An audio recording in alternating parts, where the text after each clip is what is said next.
Hi, as you know, the Proposition 19 just passed a few months ago and is going to be activated in April 2020. And I wanted to review briefly some of the tax code changes that it makes, and more importantly, how it benefits thousands of residents of California with these new changes. So let's talk about Prop 19. As you know, Prop 13 was passed back in the early 70s by Howard Jarvis, and it basically put a cap on property tax increases. So what Prop 19 does, it extends and revises that Prop 13 and gives benefits to all the Californians and the fire victims throughout California. So let's look more into that.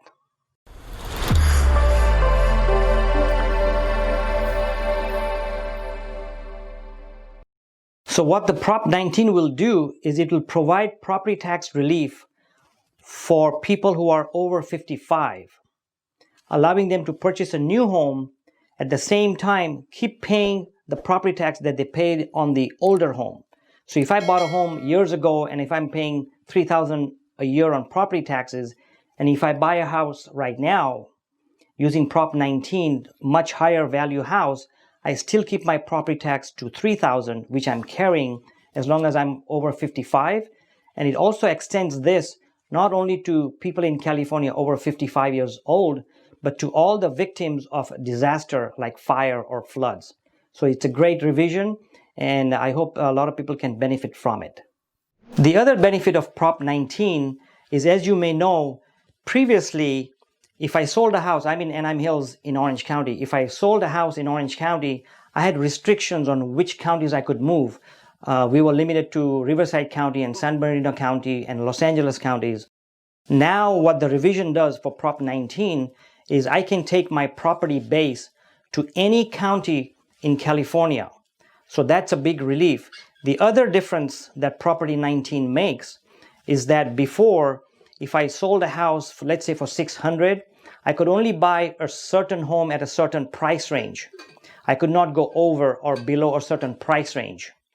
So now what it does is you can go as much higher as you want, or much higher than your current home, or you can go lower. So there's no limits on how much of a house you can buy. So that's a big advantage as well.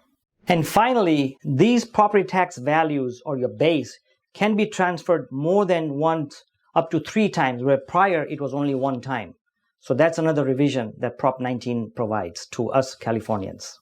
So how can the state pay for these additional tax benefits? You may be wondering. Now with Prop 19, a property, when it is inherited, it will be reassessed to the new tax value unless they stay in the house as a primary residence. So that's a big change, where you may get assessed if you don't stay in the house, if you inherit from your parents or whoever you inherit from. So that's another change, and that's how they will make money as far as the state goes.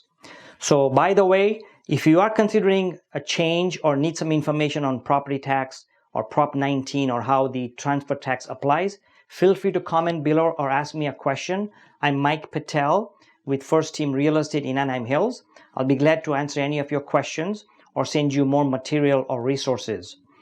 One last thing, if you are thinking about changes like these, whether you call me or your other agents or whoever, I strongly recommend that you seek professional advice from your attorney or your tax accountant or your financial planner. These are intricate tax issues, and I always recommend that you seek professional advice. Hope that helps. By the way, please also subscribe. Thank you.